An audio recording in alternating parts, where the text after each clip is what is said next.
Mauri is intelligent energy. It operates at multi-dimensions. Everything that is living or has life in it has Mauri.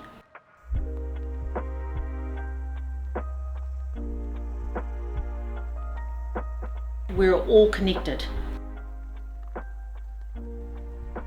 Because when you break down the physicality of people and things, we become that intelligent energy.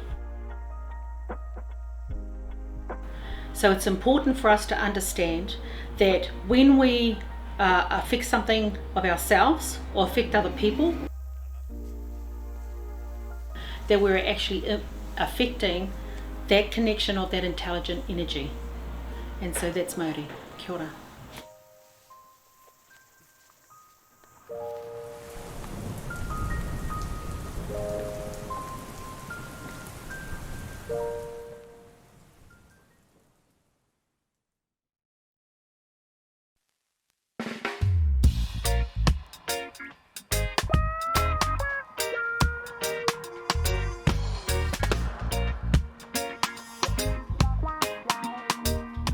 Mauri means to me, from my understanding, it would probably mean the birth of life and just all things living.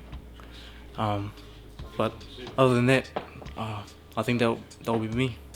I think that's my basic understanding of it. Kia ora.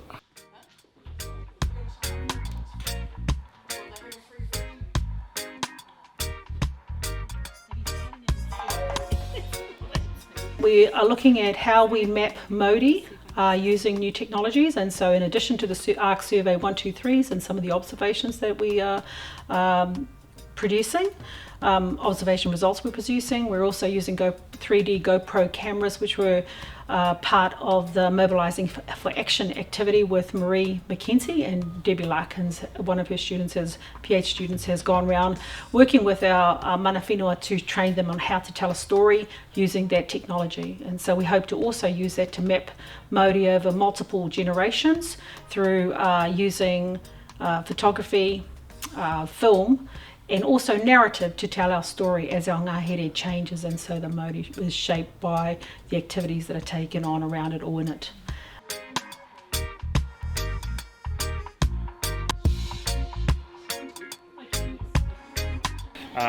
The way we used to explain Mauri was it's kind of like all life living together in harmony.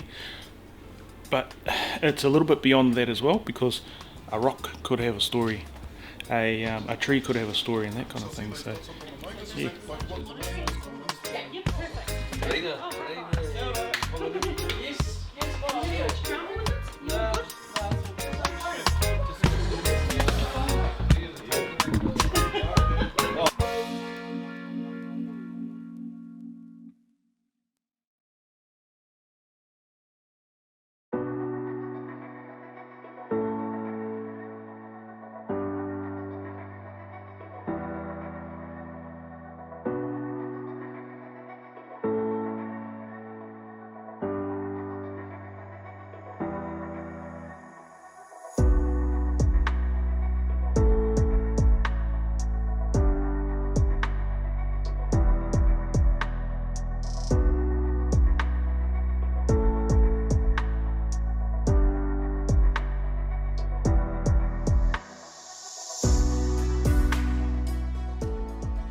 You'll get sporulation of these myrtle rust, and so if it's dry and cold, you're not going to see sporulation, so there's no point going out looking for myrtle rust. Okay.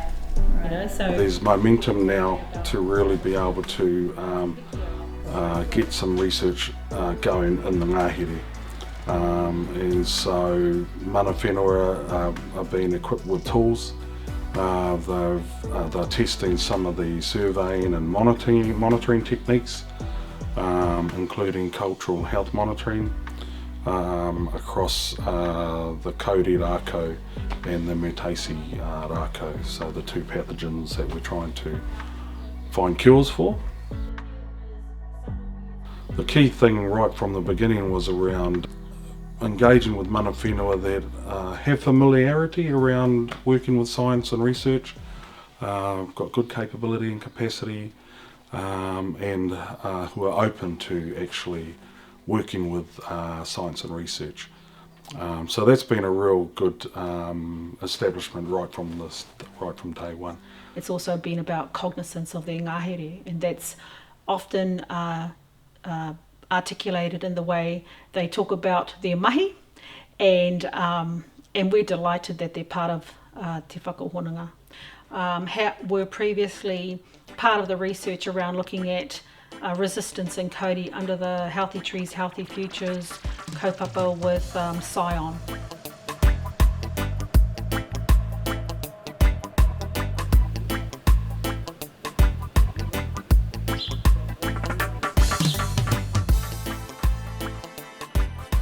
I have to acknowledge all these Pākehā, scientists and researchers and groups that have adopted our kaupapa, the disclosure documents, an appetite to engage in cultural authority agreements, appetite to work and give effect with hapu and traditional iwi, understanding the context and the nuance of that and a Māori entity, and all of it not influenced or directed by Crown agencies. In fact, they've been the most difficult, most challenging, but by scientists and researchers who, previous to engagement with Te Whakahononga and the Māori within NRT, have never had any. Some of them have never engaged with Māori. Some of them have never been on a marae, and they've adopted this. They're working with us.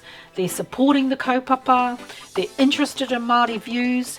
They want mātauranga to have status within their work, not so they can brown it up, but actually extremely interested in the impact or the implications for their work within that space. Still a level of lack of trust with science and scientists and researchers, because we've been burnt before.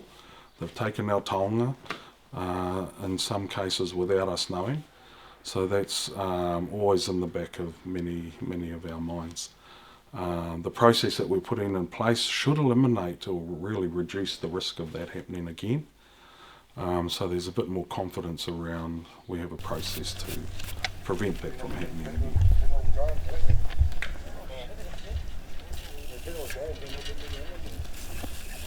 Any mahi to do with our taonga is appropriate and respectful, and that there's an understanding around what those taonga mean to mana whenua, and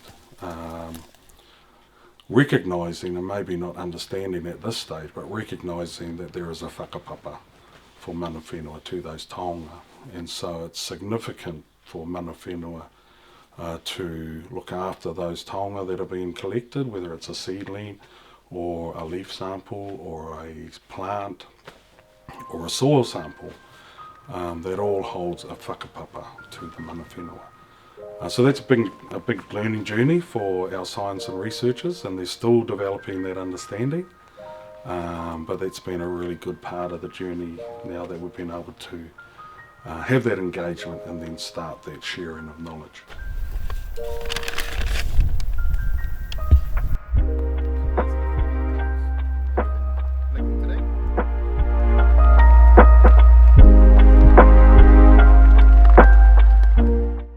Mode is not just a physical state, it's not just something that you can see, and so it's a time and a space where whatever you're looking at, observing, feeling, is interdimensional.